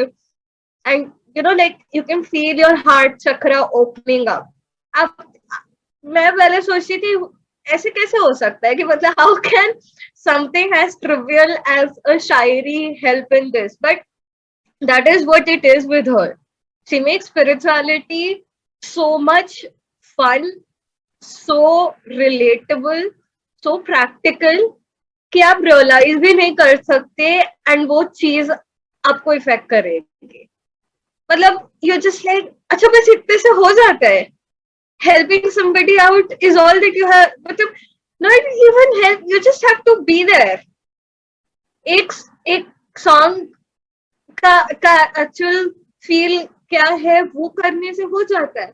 Like she is one like my father also used to do this कि वो फिल्मी गाने सुनते थे बट मुझे कभी समझा नहीं क्या है। But then Ma started explaining songs.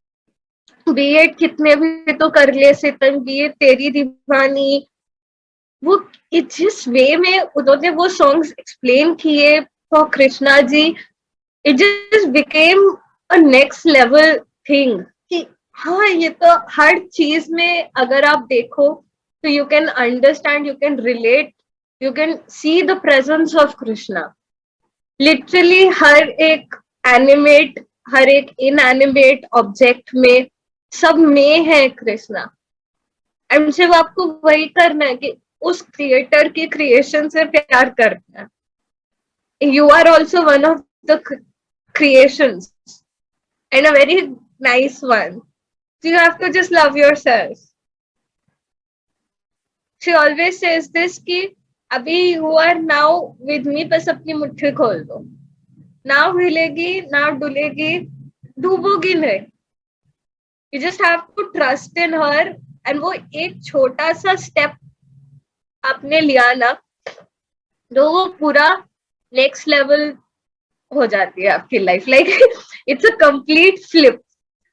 My life has changed completely, and that is why I feel very strongly जब भी मैं बात करती हूँ किसी से भी, इफ आई एम टॉकिंग और इफ आई एम किसी को भी ग्रुप के बारे में बता रही हूँ या माँ के बारे में, I try to tell them, that kind of passion, that kind of excitement comes because I have been in the absolute pits and now I am in a very very very nice place. तो अगर मेरे experience से somebody के कुछ भी तार हिल गए and they are able to connect to माँ, that's like the best thing that can ever happen.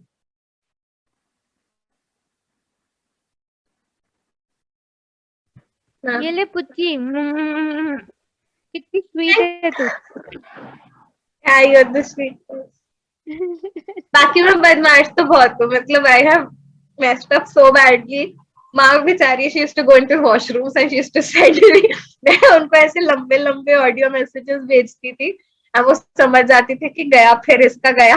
वो बेचारी immediately, she was in Germany I think उस टाइम पे, वो she couldn't use phone in office or something, तो वो लू में जाती थी and she would record messages for me कि नहीं नहीं you know you're doing good. She would always motivate me and वो उस गड्ढे से मेरे को ऐसे पुल आउट करती थी। अभी भी मैं मस्त ऐसे जाके एकदम ऐसे गिर जाती है, and then my has to come and pick me up. Actually ना दो तरफ से असर होता है। आप लोग जब ठीक नहीं होते ना, मेरा एंटीना हिलने लगता है, मुझे फील होता है कि कुछ तो गड़बड़ है। फिर नितिका का मैसेज आता था कुछ तो गड़बड़ है। और मेरी जो बॉस थी, मैं जब स्कॉटलैंड में जॉब करती थी तो मेरी बॉस मुझे बिल्कुल फोन टच करना अलाउ नहीं करती थी। अब मैं क्या करूं? तो फिर मुझे बाथरूम जाने का बहाना करके फिर मैं वहां जाके नितिका को फोन करती थी या ऑडियो भेजती थी, जैसे कि वो अपलिफ्ट हो जाए। एक्चुअली किसी को ज्यादा कुछ चाहिए ही नहीं होता है इस लाइफ में, सिर्फ प्यार चाहिए होता है, उतना ही देना पड़ता है। बाकी सब लोगों में वो क्षमता होती है कि खुद अपनी जिंदगी आराम से काट सके, और वही प्यार हमें सबको देना है, उतना ही साथ देना है हमें। और ये भी नहीं सोचना है कि वो इंसान फिर पलट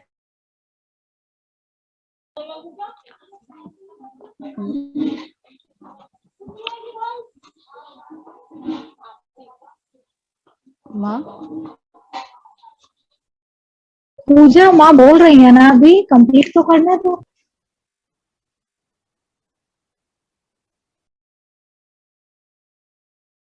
नर्चर कर रही है, वो वही सिखा रही है। और यही अब जैसे अभी जयश्री बुआ जी, पूनम बुआ जी, आप लोगों को नितिका से जो प्यार मिल रहा है, वही प्यार आपको आगे देना है। तो इसीलिए मैंने नितिका को सौंपा है आपकी रिस्पॉन्सिबिलिटी। और तो आप एसबीसी में स्टार्ट कर लीजिए कंट्रीब्यूट करना।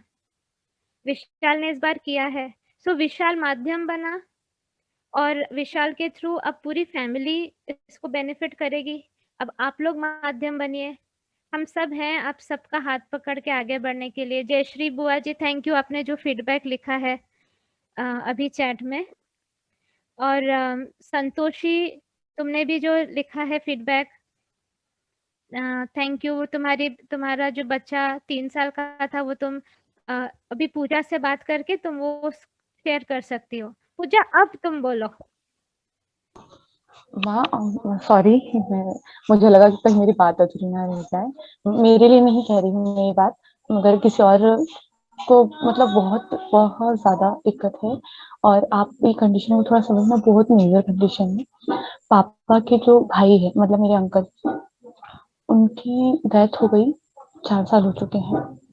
जिस दिन डेथ हुई उनकी, मतलब उन लोग किसी चीज से ट्रबल करते थे, और जब डेथ हुई उनकी तो दूसरे दिन उनकी सोल उनके बड़े भाई की बेटी में।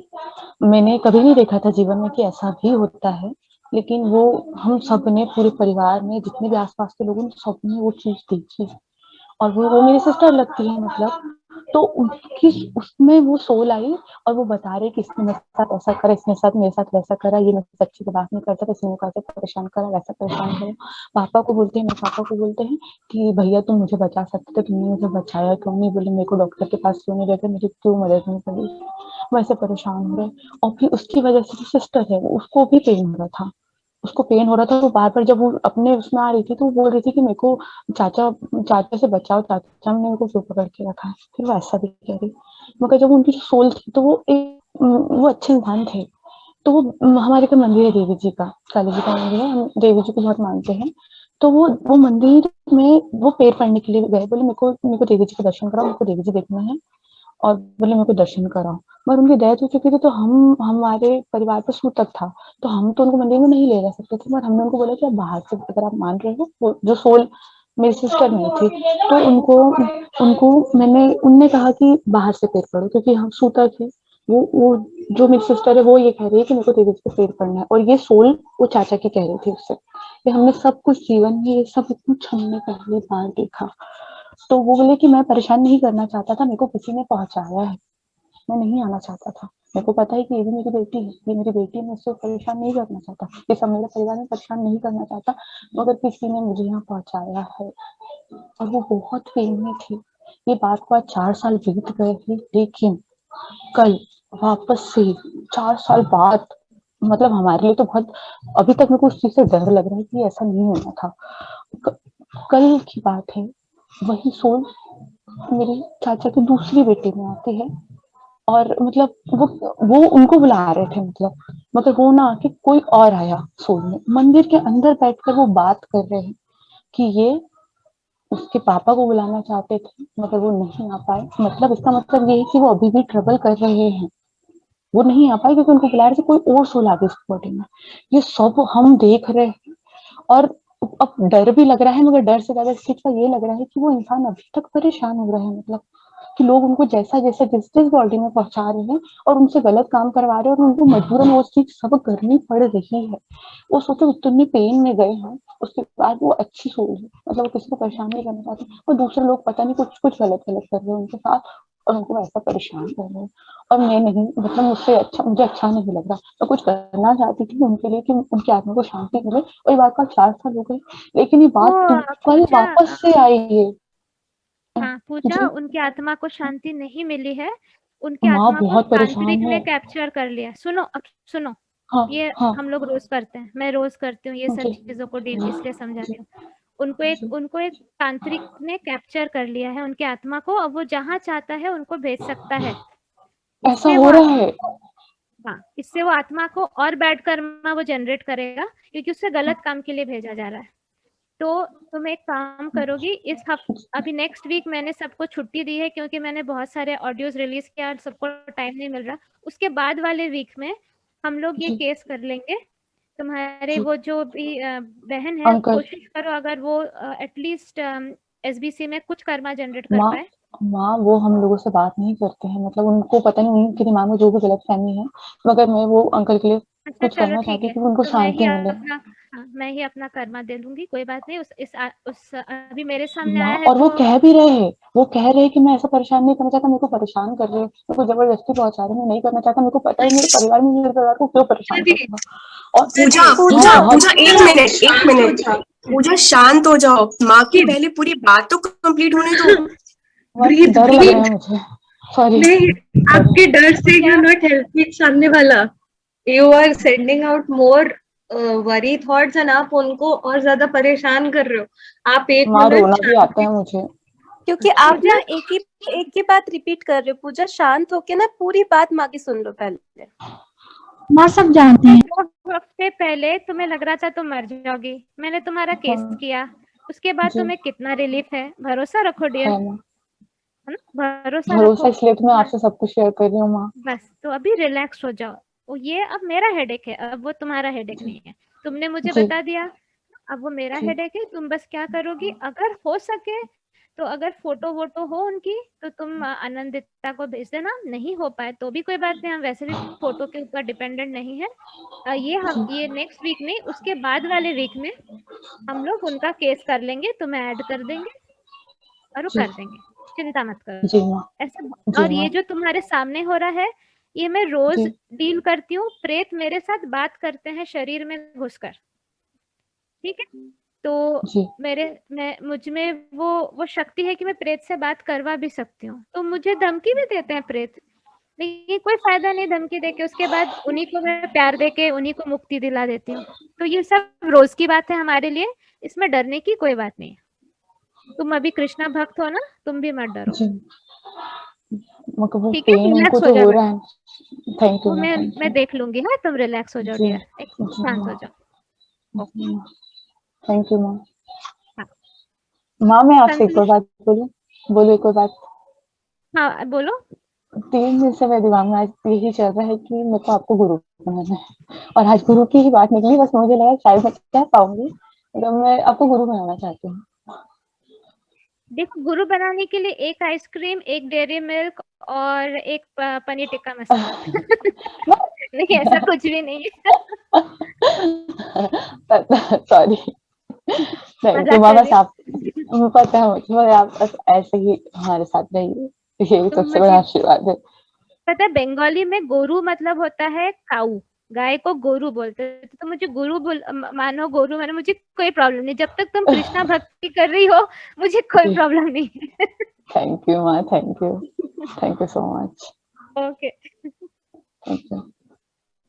हाँ संतोषी, तुम बोलो, क्या बोल रही थी? हाँ, राधे कृष्णा माँ, राधे कृष्णा एवरीवन।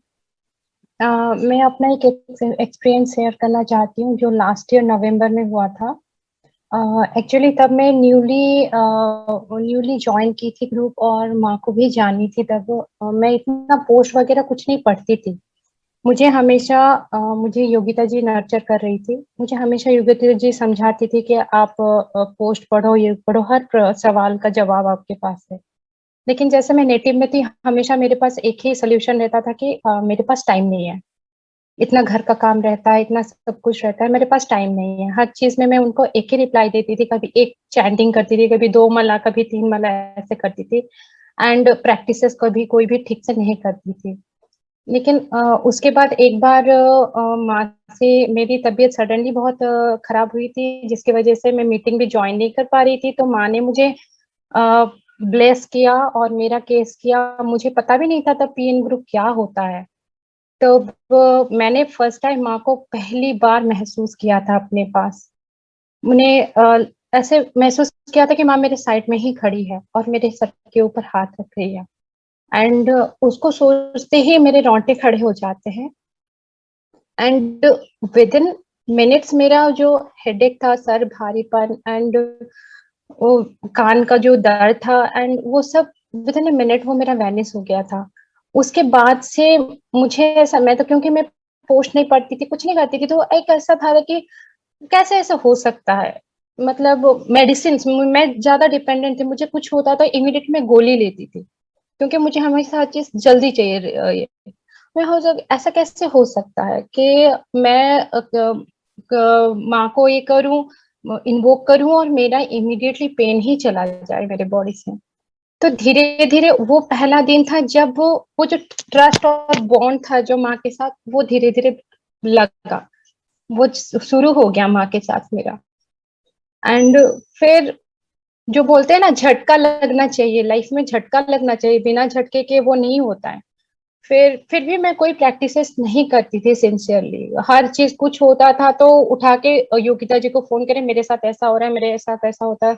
और वो मुझे पेशेंसफुली माँ के एग्जाम्पल्स, माँ के पोस्ट के थ्रू ही हर चीज समझाती थी कि ऐसा होता है, ऐसा होता है, तुम पोस्ट पढ़ो, तुम पोस्ट पढ़ो, सारे सवालों का जवाब तुम्हें मिल जाएगा। फिर भी मैं नहीं करती थी। कभी एक पोस्ट पढ़ लिया, कभी कुछ कर लिया, क्योंकि मैं बिजी रहती थी, बहुत बिजी रहती थी। इन द सेंस, हो सकता है मैं तब इतना प्रायोरिटी नहीं देके टाइम नहीं निकालती थी। तो सडनली नेक्स्ट झटका मुझे आया in the month of November, जब मेरे 3 इयर्स बेटे को स्क्रब टाइफस करके डॉक्टर ने बोला। वो बोला उसको 103, 104 ऐसे हाई टेम्परेचर आती थी, और वो लॉन्ग लास्टिंग रहती थी। पैरासिटामोल देने के बाद ही वो नहीं आती थी, तो वो उतरती नहीं थी फीवर। उसके बॉडी में मल्टीपल लिम्फ नोड स्वेल हो गए थे। एंड मेरे पैर से जैसे जमीन खिसक गई थी। मैं उसको इतने पेन में नहीं देख पा रही थी। वो छोटा सा बच्चा, एंड 103, 104 फीवर, ऊपर से वो स्वेलिंग बॉडी में, वो लिम्फ नोड स्वेलिंग। मुझे सब कुछ बहुत बहुत डरावना सा लग रहा था। मैं बहुत डर गई थी। देन मैंने योगिता जी से बात की थी, किया तो तब मैं तो ऐसा कोई प्रैक्टिसेस करती भी नहीं थी, और मेरा बिल्कुल कर्मा जीरो था, बिल्कुल कर्मा जीरो था। बहुत थोड़ा सा ही था क्योंकि 1-2 माला कब चैंटिंग कर रही थी, बहुत मतलब ना के बराबर था। तब उस दिन मैं भूलूंगी नहीं, उस दिन माँ का बर्थडे भी था और रात को 12 बजे तक सबने मतलब पीएन ग्रुप के members, I bow down my heads in front of them. हर जब भी कोई जरूरत होता है, कोई रात हो दिन हो, कभी कुछ नहीं देखते, निस्वार्थ जिसको बोलते हैं, माँ के साथ सब निस्वार्थ सेवा करते हैं। उस दिन मुझे पीएन ग्रुप के बारे में कुछ नहीं पता था क्या है, कैसे करते हैं, सब मुझे बहुत जैसे सामने मेरे मैजिक से हो रहा है, कुछ आइडिया नहीं था वो चीज क्या सोल क्या ये सब क्या हो रहा है। और जब मेरा केस माँ ने लिया उस दिन, फिर बोला कि सिचुएशन ठीक नहीं है, मुझे तुम्हारे बेटे के सामने यमराज दिख रहे हैं। तो मुझे उस time I don't know, I was just literally crying. माँ ने तब समझाया कि सब ने समझाया रोने से कुछ नहीं होता, आप हौसला रखो। तो माँ ने पर्सनली अपना कर्मा डोनेट करके, जैसे मेरा बिल्कुल भी कर्मा नहीं था, मैं कुछ भी नहीं कर रही थी, तो माँ ने पर्सनली अपना कर्मा डोनेट करके यमराज जी से फाइट करके, बहुत कुछ था उस प्रोसेस में, सब कुछ करके, सबने इतना कुछ करके मेरे बेटे को अपना लाइफ उसको वापस दिया। उस दिन था जिस दिन उन्होंने माँ ने यमराज जी को वापस मतलब जाने के लिए बोला, रिक्वेस्ट करने के लिए बोला, एंड लिटरली यमराज जी गए वापस। और उस दिन के बाद मेरे बेटे को फीवर ही नहीं आया, और ये माँ का चमत्कार नहीं है तो और क्या है। केस खत्म हुआ, नेक्स्ट डे मॉर्निंग से मेरे बेटे को फीवर ही नहीं आया। एंड उस दिन के बाद बहुत सारी चीजें, इंसिडेंट्स छोटी छोटी होती रहती है मेरे साथ। उसके बाद और एक बार केस हुआ जब मेरे भाई का तबीयत खराब हुआ, इमीडिएटली माँ ने तुरंत विदिन अ सेकंड, मैंने शेयर किया नहीं कि विदिन अ सेकंड उसका केस लिया गया। एंड भाई को उसका थोड़ा ज्यादा, बहुत ज्यादा माँ, जैसे माँ बोलती कि कर्मा नहीं है, वो इतना ये भी नहीं था, उसको बहुत फर्क पड़ा। और उसके बाद जब भी मेरे को इंसिडेंट होती है, मैं हमेशा जब भी मैं आंख बंद करती हूँ, मैं अपने माँ को अपने सामने ही पाती हूँ। मैं जब भी इन्वोक करती हूँ माँ को, मैं अपने सामने ही पाती हूँ। मेरा छोटा बेटा हमेशा सरेंडर लाइन्स, जब भी कुछ होता है वो भी बोलता है माँ, वो जब भी कुछ बोलता है रूपाली माँ, आई लव यू रूपाली माँ, वो तो दिन में डेली, ऑलमोस्ट डेली वो छोटू वाला बोलता रहता है, आई लव यू रूपाली माँ, I love you Radhe Krishna, पूरा सरेंडर लाइन्स, पूरा सब कुछ बोलता रहता है। बस ऐसे ही माँ आपकी ब्लेसिंग्स रहे। मैं कंप्लीटली आपके चरणों में मेरा सर, मैं नमन करती हूँ आपको माँ।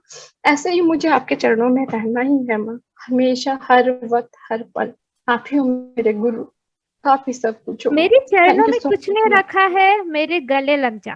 चरणों में तुम लोग क्या बोलते रहते हो? लव यू टू, गले लग जा। थैंक यू सो मच माँ। हाँ, तुम लोग रोते कितना हो यार, कितना रोते हो? हंसा करो, तुम तो हंसाती रहती हो, मैं दिन भर कॉमेडी करती हूँ तुम सबके साथ। माँ आपके वही अदा में फिदा है हम, बस आपके वो गाने सुनते हैं, आपके वो कोट, मैंने हर चीज में नॉलेज, वो गाने भी सुनते हैं ना, माइंड फ्रेश हो जाता है माँ। हाँ, बॉलीवुड का सदुपयोग तो हम लोग करते हैं, बॉलीवुड के गानों का तो मैं तो हर सिचुएशन में बॉलीवुड का गाना गाने लगती हूँ। थैंक यू, तुमने फीडबैक दिया। आई होप ये फीडबैक्स हम लोग इसलिए दे रहे हैं, मेरी जय जयकार के लिए नहीं दे रहे, इसलिए दे रहे हैं कि इस रास्ते पे अगर आप कंप्लीटली सरेंडर्ड होके चलो तो आपको सच में डिफरेंस पता चलेगा। It really works. जो भी है काम अगर है तो वो रहेगा, ताला लगाने का, वापस ले लेने का, चाबी हाथ में नहीं देने का। आप किसकी ताला लगा रहे, किसको? अरे मेरा फोन चालू है क्या? हमने सुन लिया आप किस किस को ताला लगा रहे थे। हम लोग को सब पता चल गया आप किसका ताला लगा रहे हैं। हाँ, ठीक है, I think we are done for this session. किसी को कोई क्वेश्चन हो तो पूछ सकता है। हाँ, बस वही लास्ट में जो पोस्ट आपने पोस्ट किया वो उसका 2 स्लाइड दिखा दो and then we can finish it. Yes please, thank you. ठीक, कोई क्वेश्चन होपफुली नहीं है। And again, thank you to all the new members who have joined. I hope you had a wonderful session today. आपने देखा यहाँ पर energy, the experience. So be in connect with your mentor and keep enjoying this ride. माँ यही बोलती है हम लोग को enjoy करनी है ride, and this is our family now. Just one thing, Indranil. Hello. हाँ अंकल पूछिए। हाँ, मुझे है ना रात को अभी तो I have given up non veg and all, काफी जो है सो अच्छा क्लियर हो गया है सब, लेकिन फिर भी सपने में आते रहता है कंजम्पशन, ऐसा क्यों? सपने में आप कंज्यूम कर रहे हो? हाँ, मुझे ये समझ में नहीं आता है मैं नींद में क्यों कंज्यूम कर रहा हूँ। कर्मा बन गया अंकल आपका, नींद में आपने। हाँ जी, ठीक है, एक काम करिए अंकल, आप हाँ। अभी जो संकल्प चैंटिंग करेंगे ना, आप हाँ बोलिए जी। कि अगर मेरे आत्मा में ऐसी कोई पार्ट है जो अभी भी अतृप्त है, जिसको नॉनवेज खाने की अभी भी लास्ट इच्छा है, तो आज वो सेटिस्फाई हो जाए, बोलकर आप संकल्प चैंटिंग करिए। अच्छा यूं। हाँ, ओके, क्योंकि हमारे ओके। बहुत सारे बॉडीज होते हैं, ये फिजिकल बॉडी है, उसके आसपास एक होता है एनर्जी बॉडी, फिर होता है कॉजल बॉडी, मेंटल बॉडी, ये बहुत टाइप के बॉडीज होते हैं। तो कहीं ना कहीं पर अगर इच्छा अटक जाती है, डिजायर की सीड रह जाती है, उसे खत्म कर देंगे। तो आप संकल्प चैंटिंग करके यही बोलिए कि किसी भी मेरे शरीर में, आत्मा में, मन में कहीं ये डिजायर अगर बच गया हो, तो ये संकल्प चैंटिंग के थ्रू वो सेटिस्फाई हो जाए। फिर बताइए मुझे कि ऐसा सपना आता है क्या आपको? That's one thing. Yeah. Okay. Thank you very much. हाँ, I'll do that. In fact, I have changed my sleeping position also. After I have changed my sleeping position, these uncalled for dreams are not coming. Good good, तो ये भी So, good, ये भी अच्छा। so that's the thing. Okay. Thank you very much. I think we have to rejoin, एक ही minute है, so please rejoin और फिर हम खत्म Okay. कर देंगे। Okay. Okay.